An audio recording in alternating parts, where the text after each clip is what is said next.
Panji yang sebut nama Gibran, kita bahas tuntas. Kita yang hidup di antara kata dan diam. Kita hidup di zaman ketika kata-kata berlarian lebih cepat daripada pikiran.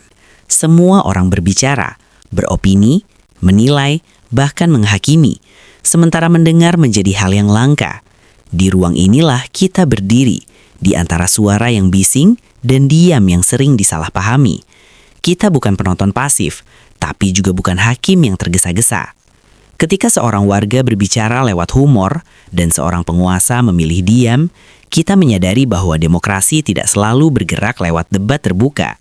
Kadang ia berjalan lewat isyarat, lewat sikap, lewat keputusan untuk tidak memperbesar luka kecil menjadi pertarungan besar. Di situ, kata dan diam sama-sama punya makna. Sebagai warga, tugas kita bukan memilih mana yang lebih keras, tetapi memahami mengapa keduanya ada. Sebab peradaban tidak dibangun hanya oleh yang pandai berbicara, tetapi juga oleh mereka yang tahu kapan harus berhenti berbicara. Ketika humor menjadi bahasa kebenaran, humor sering dianggap ringan, padahal ia lahir dari kepekaan yang dalam. Kita tertawa bukan karena semua baik-baik saja, tetapi karena ada keganjilan yang tak bisa disampaikan lewat bahasa resmi. Disitulah humor bekerja. Ia menembus pertahanan, melewati protokol, langsung menyentuh kesadaran. Ketika kritik disampaikan dengan tawa, sebenarnya ada pesan sunyi di baliknya, bahwa warga masih peduli, bahwa masyarakat belum mati rasa. Humor adalah bentuk kritik yang tidak membawa senjata, tapi membawa cermin. Dan cermin tidak menyerang, ia hanya memantulkan. Sebagai kita memahami bahwa tawa bukan penghinaan, melainkan tanda kehidupan. Negara yang takut pada humor adalah negara yang takut bercermin. Dan warga yang masih bisa menertawakan kekuasaan, sesungguhnya sedang menjaga jarak agar akal sehat tetap hidup. Menurut keyakinan saya, kalimat itu terdengar sederhana, tapi maknanya besar. Menurut keyakinan saya adalah pengakuan akan keterbatasan manusia. Ia tidak memaksa, tidak mengklaim kebenaran tunggal. Ia hanya berkata, inilah cara saya melihat dunia. Dalam demokrasi, kalimat ini penting karena ia menjaga etika. Kritik tidak berubah menjadi tuduhan. Pendapat tidak menjelma menjadi vonis. Dengan membingkai kata-kata sebagai keyakinan pribadi, warga memberi ruang bagi perbedaan, tanpa kehilangan keberanian untuk bersuara. Kita belajar dari sini bahwa kebebasan sejati bukanlah berkata apa saja, tetapi bertanggung jawab atas cara kita berkata. Keyakinan yang diucapkan dengan rendah hati justru lebih kuat daripada teriakan yang mengklaim kebenaran mutlak. Komedi yang tidak ingin menggulingkan, hanya mengingatkan. Tidak semua kritik ingin meruntuhkan, sebagian hanya ingin mengetuk. Komedi politik yang dewasa tidak berambisi menjatuhkan kekuasaan, melainkan mengingatkan bahwa kekuasaan adalah amanah, bukan singgasana suci. Kita sering keliru membaca kritik sebagai ancaman, padahal banyak kritik lahir dari harapan, bukan kebencian, dari keinginan agar negara tetap waras, agar pemimpin tetap membumi. Komedi menjadi bahasa yang lembut untuk pesan yang keras. Sebagai kita memilih untuk tidak reaktif. Kita menimbang niat, bukan hanya bunyi kata. Karena bangsa yang besar bukan bangsa yang alergi diingatkan, tetapi bangsa yang mampu tersenyum sambil bercermin. Kekuasaan yang tidak selalu perlu menjawab. Ada kalanya menjawab justru memperkeruh. Ada saatnya di mana diam adalah bentuk kebijaksanaan. Kekuasaan yang matang tahu bahwa tidak semua kritik harus diladeni, dan tidak semua suara perlu ditanggapi secara resmi. Diam bukan berarti abai, diam bisa berarti percaya diri. Ketika penguasa tidak terpancing, ia sedang menunjukkan bahwa fondasinya tidak rapuh, bahwa tawa warga tidak mengancam legitimasi negara. Kita melihat di sini sebuah pelajaran penting. Otoritas sejati tidak lahir dari reaksi cepat, tetapi dari pengendalian diri. Dan kita sebagai warga belajar untuk membaca diam bukan selalu sebagai ketakutan, melainkan sebagai pilihan. Gibran dan politik tanpa suara tinggi. Kita menyaksikan sosok yang hadir di panggung kekuasaan tanpa banyak retorika. Di saat banyak pemimpin berlomba menjelaskan diri, Gibran justru memilih kesederhanaan sikap. Tidak banyak klarifikasi, tidak banyak pembelaan. Sebuah gaya yang bagi sebagian orang tampak dingin, bagi yang lain justru terasa terkendali. Dalam politik, suara tinggi sering disalahartikan sebagai ketegasan. Padahal ketegasan sejati kadang justru lahir dari ketenangan. Ketika kekuasaan tidak terburu-buru menjawab kritik, ia sedang mengukur mana yang perlu dijawab, mana yang cukup didengar. Kita sebagai warga belajar bahwa kepemimpinan tidak selalu harus dramatis. Ada kalanya negara bergerak dalam senyap, dan justru disinalah kita diuji. Apakah kita mampu menilai substansi, bukan sekedar kebisinan? Diam, lemah atau dewasa? Pertanyaan ini selalu muncul setiap kali penguasa memilih diam. Kita terbiasa melihat reaksi cepat sebagai tanda kekuatan, dan diam sebagai tanda kalah. Padahal dalam kehidupan sehari-hari, orang yang paling tenang seringkali adalah orang yang paling yakin pada dirinya. Diam bisa menjadi bentuk kedewasaan politik. Ia menunjukkan bahwa kekuasaan tidak mudah tersulut, tidak terjebak emosi sesaat. Dia memberi ruang agar kritik tidak berubah menjadi konflik, agar perbedaan tidak menjelma permusuhan. Sebagai kita diajak untuk tidak tergesa menilai, sebab bangsa yang dewasa bukan bangsa yang selalu reaktif, melainkan bangsa yang mampu menunda reaksi demi kejernihan. Ketika negara tidak tersinggung oleh tawa sering dianggap merendahkan, padahal ia bisa menjadi penanda kepercayaan diri. Negara yang tidak tersinggung oleh humor menunjukkan bahwa ia tidak merasa rapuh. Ia tidak melihat kritik sebagai ancaman, melainkan sebagai dinamika wajar dalam kehidupan bernegara. Dalam sejarah, kekuasaan yang mudah tersinggung hampir selalu berujung pada pengetatan ruang publik. Sebaliknya, kekuasaan yang mampu membiarkan dirinya ditertawakan biasanya lebih tahan lama, karena ia berdiri di atas legitimasi, bukan ketakutan. Kita di posisi warga merasakan kelegaan ketika tawa tidak dibalas dengan amarah, karena di situ kita tahu ruang berpikir masih ada, dan demokrasi belum kehilangan nafasnya. Kita yang menafsirkan, bukan menghakimi. Di era media sosial, kita sering didorong untuk cepat memilih kubu, seolah setiap peristiwa harus segera diputuskan, benar atau salah, hitam atau putih. Padahal tidak semua peristiwa menuntut vonis, sebagian hanya perlu pemahaman. Sebagai kita, peran kita bukan menjadi algojo opini, kita adalah penafsir. Kita mengamati sikap, membaca konteks, dan memahami bahwa satu tindakan bisa memiliki banyak makna. Diam bisa berarti bijak, bisa pula berarti strategi, dan tugas kita adalah menimbang, bukan menyerang. Dengan menahan diri untuk tidak menghakimi, kita sedang menjaga kualitas demokrasi, karena demokrasi yang sehat lahir dari warga yang berpikir, bukan warga yang bereaksi tanpa henti. Blik kritik yang tidak menggugat tahta. Tidak semua kritik bermaksud menggulingkan kekuasaan. Banyak kritik justru lahir dari keinginan agar kekuasaan tetap berada di jalur yang benar.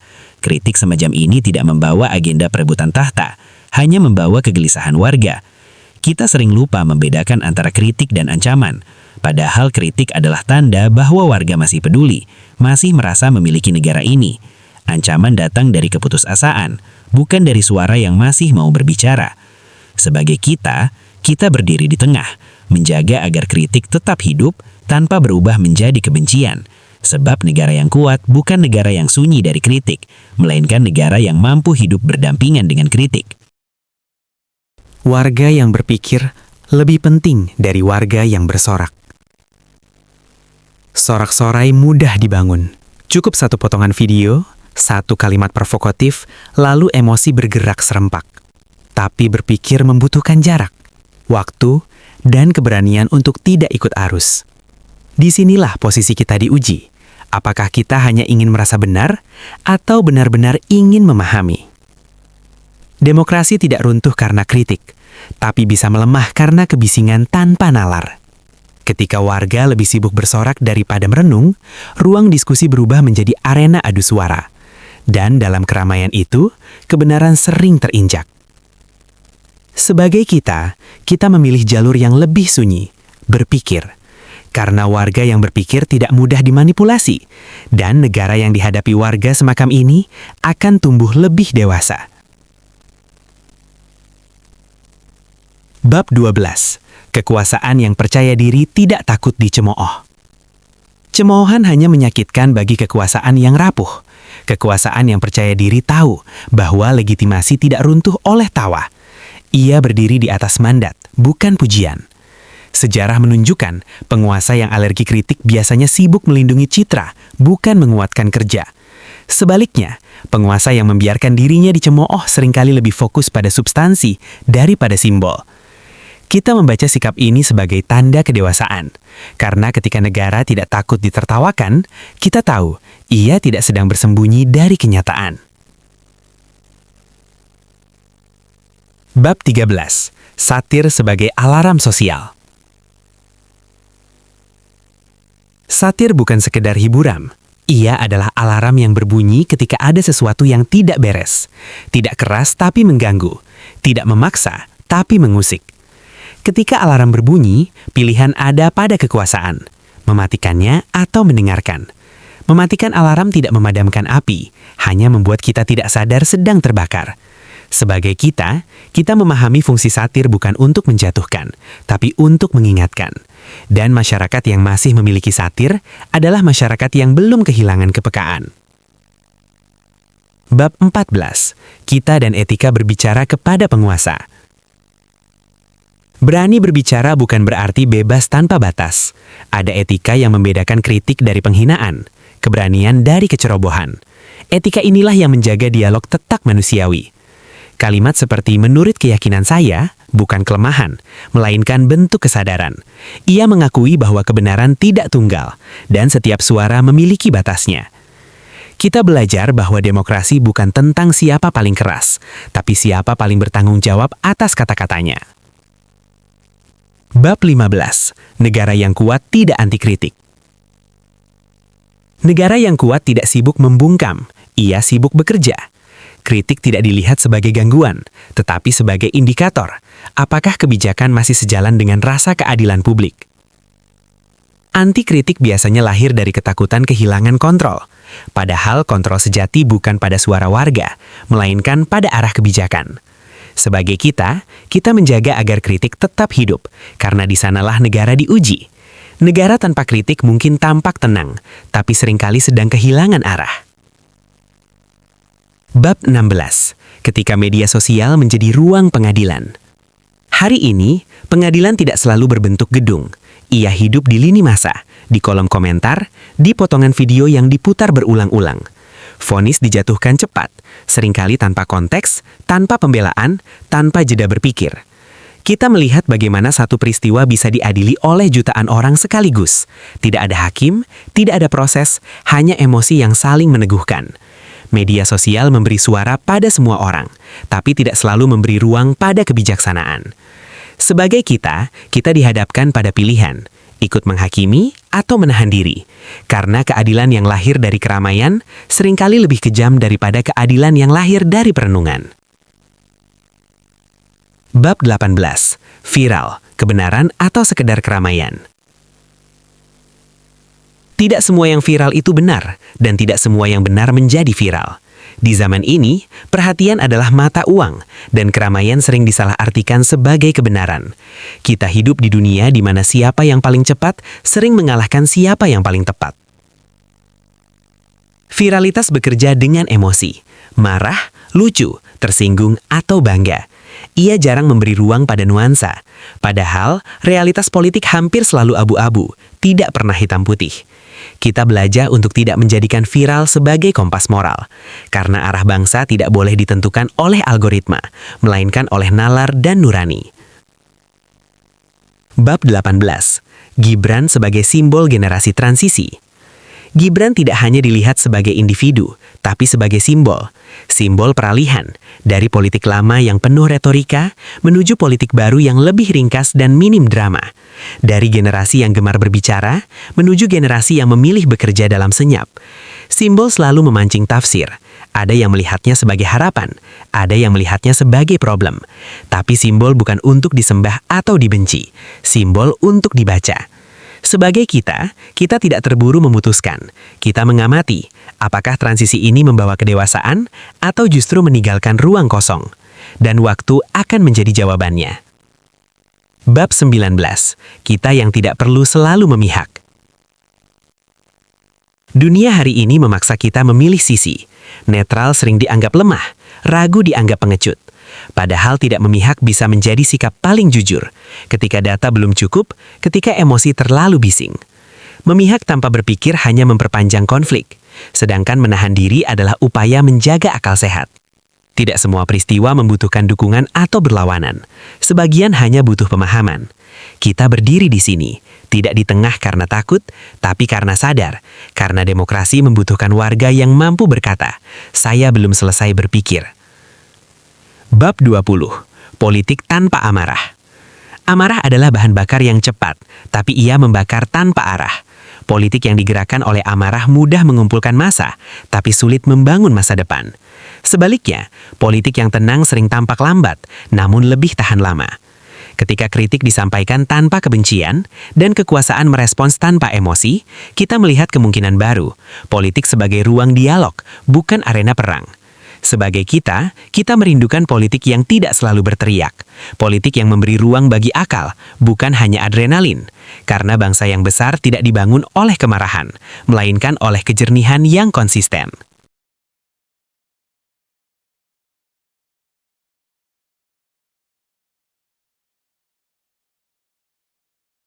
Demokrasi bukan tentang siapa paling keras. Seringkali kita keliru memahami demokrasi sebagai panggung adu suara. Siapa paling lantang, dia dianggap paling peduli. Padahal sejarah menunjukkan perubahan besar justru lahir dari pikiran yang tenang, bukan dari teriakan yang berumur pendek. Suara keras bisa mengguncang, tapi jarang bertahan. Demokrasi membutuhkan lebih dari sekedar kebisingan. Ia membutuhkan konsistensi, kesabaran, dan kemampuan mendengar. Tanpa itu, demokrasi berubah menjadi lomba emosi. Sebagai kita memilih untuk tidak berlomba dalam kebisingan. Kita percaya bahwa suara yang jernih, meski pelan, seringkali lebih menentukan arah daripada teriakan yang cepat menghilang. Komedi, kritik, dan batas hukum. Hukum ada untuk menjaga keteraturan, bukan untuk membungkam pikiran. Ketika kritik dan komedi bersinggungan dengan hukum, yang diuji bukan hanya pasal, tapi kedewasaan negara dalam memahami niat. Komedi yang lahir dari kegelisahan publik bukan kejahatan, selama ia tidak menghasut kebencian atau memfitnah. Ia adalah bagian dari percakapan sosial, kadang menyakitkan tapi sering menyembuhkan. Kita berdiri di posisi yang sadar batas, bebas berbicara tapi bertanggung jawab, tegas menegakkan hukum tapi tidak mengorbankan akal sehat. Disitulah hukum dan demokrasi bisa berdamai. Kekuasaan yang belajar mendengar. Mendengar adalah keterampilan yang langka bagi kekuasaan, karena mendengar berarti membuka kemungkinan salah, membuka ruang koreksi. Tidak semua pemimpin siap untuk itu. Namun kekuasaan yang besar bukan kekuasaan yang selalu benar, melainkan yang mau dikoreksi tanpa merasa runtuh. Mendengar bukan tanda kalah, tetapi tanda percaya diri. Sebagai kita berharap negara tidak hanya pandai berbicara melalui kebijakan, tetapi juga mampu mendengar melalui sikap. Karena hanya dengan mendengar, kekuasaan tetap terhubung dengan kenyataan. Kita sebagai penjaga ruang publik. Ruang publik tidak dijaga oleh undang-undang saja, tapi oleh sikap warganya. Ketika kita memilih untuk berdiskusi dengan akal, bukan amarah, kita sedang merawat ruang itu. Setiap komentar, setiap unggahan, setiap tawa atau kemarahan ikut membentuk iklim demokrasi. Ruang publik bisa menjadi taman dialog atau berubah menjadi medan perang, tergantung cara kita hadir di dalamnya. Sebagai kita, tanggung jawab itu ada di tangan kita sendiri. Menjaga ruang publik berarti menjaga masa depan percakapan bangsa. Diam yang tidak membungkam. Ada diam yang menekan, ada pula diam yang melindungi. Diam yang membungkam lahir dari ketakutan, sedangkan diam yang dewasa lahir dari pengendalian diri. Ketika kekuasaan memilih diam tanpa mengancam, tanpa menghukum, tanpa mempermalukan, ia sedang memberi ruang. Ruang bagi kritik untuk selesai dengan sendirinya, ruang bagi publik untuk menilai. Kita belajar membedakan keduanya, karena diam yang sehat bukan musuh demokrasi. Ia justru salah satu nafasnya. Ketika kritik tidak dibalas, apa yang terjadi? Tidak terjadi ledakan, tidak ada konflik besar, tidak ada drama berkepanjangan, dan justru disitulah keanehannya. Kita terbiasa melihat kritik dibalas, diperdebatkan, atau dipidanakan. Ketika itu tidak terjadi, kita bertanya-tanya, ada apa? Ketiadaan konflik membuka ruang refleksi. Kritik tetap berdiri sebagai kritik, tidak berubah menjadi pertarungan ego. Kekuasaan tidak merasa perlu mempertahankan harga diri, dan warga tidak merasa perlu menaikkan volume suara. Sebagai kita menyadari bahwa kedewasaan seringkali tidak menciptakan tontonan. Ia sunyi tapi menenangkan, dan mungkin justru itulah yang kita butuhkan. Negara, humor, dan martabat manusia. Humor adalah pengakuan bahwa manusia tidak sempurna. Ketika negara memberi ruang pada humor, ia sedang mengakui sisi manusianya sendiri, bahwa kekuasaan bukan dewa dan pejabat bukan sosok tanpa celah. Negara yang menertawakan dirinya, atau setidaknya tidak marah saat ditertawakan, sedang menjaga martabat manusia di dalam politik. Ia mengingatkan bahwa di balik jabatan, tetap ada manusia biasa. Kita sebagai warga merasa lebih dekat dengan negara yang manusiawi, karena martabat tidak lahir dari ketegangan, tetapi dari keberanian untuk tetap waras di tengah kritik. Bab 28, kita dan keinginan untuk selalu benar. Di balik setiap perdebatan, ada ego yang ingin menang, ingin benar, ingin diakui. Media sosial memperbesar dorongan ini, menjadikan pendapat sebagai identitas yang harus dibela mati-matian. Padahal tidak selalu benar adalah bagian dari kemanusiaan. Mengubah pikiran bukan tanda kalah, melainkan tanda tumbuh. Demokrasi memberi ruang untuk itu, asal kita mau rendah hati. Sebagai kita belajar menurunkan ego, karena bangsa yang besar bukan bangsa yang merasa selalu benar, tapi bangsa yang berani mengoreksi diri sendiri. Demokrasi sebagai proses, bukan panggung. Demokrasi bukan pertunjukan satu malam, ia bukan panggung untuk siapa yang paling viral, paling berani atau paling disorot. Demokrasi adalah proses panjang yang sering kali membosankan, tapi menentukan. Ia bekerja pelan, lewat sikap, lewat kebiasaan, lewat cara kita merespons perbedaan. Kadang tidak terlihat, kadang tidak dramatis, tapi terus bergerak. Kita memilih untuk melihat demokrasi sebagai perjalanan, bukan tontonan, karena masa depan tidak dibentuk oleh momen viral, melainkan konsistensi yang jarang dirayakan. Menjaga nurani di tengah kekuasaan dan tawa. Pada akhirnya, semua kembali pada nurani. Di tengah kekuasaan yang diam dan kritik yang tertawa, nurani kitalah yang menentukan arah. Apakah kita ingin memanaskan atau menenangkan, menghakimi atau memahami? Kita tidak berdiri sebagai pendukung atau penentang. Kita berdiri sebagai warga yang sadar bahwa negara perlu dikritik tapi juga perlu dijaga, bahwa tawa bisa menyentil dan diam bisa meneduhkan. Disitulah posisi kita, menjaga ruang, menjaga akal, menjaga nurani. Karena demokrasi tidak hidup dari kebisingan atau kesunyian semata. Ia hidup dari warga yang berpikir dan berani tetap manusia.